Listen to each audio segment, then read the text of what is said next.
Beautiful June day, Saratoga National Battlefield. Here we are at tour stop 1. The war is coming. Discover a turning point of the American Revolution and Revolutionary War. 10 stops on this tour. This is number 1. We're going to take a look at these 3 markers out here. Stopped at the visitor center on the way in. Got myself a Junior Ranger badge. That's pretty neat. You're able to do that even as a big kid like me. So the war is coming. This is 2 battles of the battles of Saratoga. One was September 19th, 1777. Second battle was on October 7, 77, 3 weeks later. And we're going to do a series of videos here as we go to each stop and learn a little bit about the turning point of the American Revolution here at Saratoga Battlefield in Stillwater, New York. Why fight here? And I'm not going to read these to you, but this is why a key point here in the geographic area here, why there was a fight here. We're right along the Hudson River. It's out in front of us here, half a mile or so. What happened before 1777? We have a picture here, the Battle of Lexington and Concord at the bridge.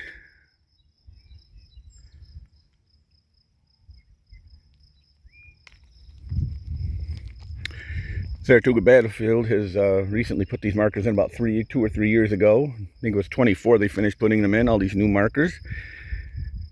So the mission was to crush American independence. And there's a picture of Horatio Gates in the small picture on the left and John Burgoyne on the right with the red jacket. Faced off against one another at the 2 battles of Saratoga.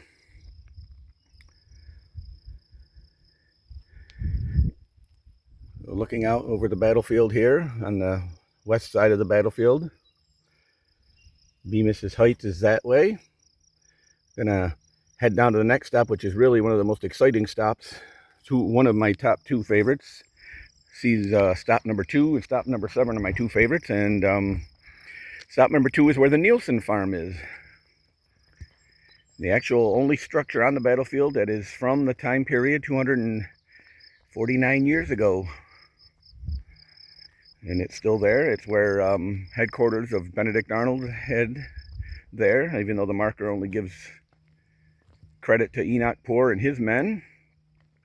And then the second favorite stop of mine is stop number 7, which is the Boot Monument. And we will get to that, which is where the second battle took place. The Battle of Bemis's Heights, where Benedict Arnold basically won that battle. Got shot in the leg. We'll do more detail when I get to it, but got shot in the leg for his efforts. And basically won the battles of Saratoga. 10 days later, Johnny Burgoyne, by the way, Gentleman Johnny Burgoyne, nickname that was given to him later, many years later, even in the early 20th century. He was not known as Gentleman Johnny for years. That was not something that was given to him at the time. But he surrendered 10 days later, north of here, about 10 miles north of here, at the surrender site, and we're going to visit that later on too, and visit Victory Woods. So we got a full day here in Hudson Valley, New York at Saratoga Battlefield. Stand by, coming up with stop number 2, the Nielsen Farm.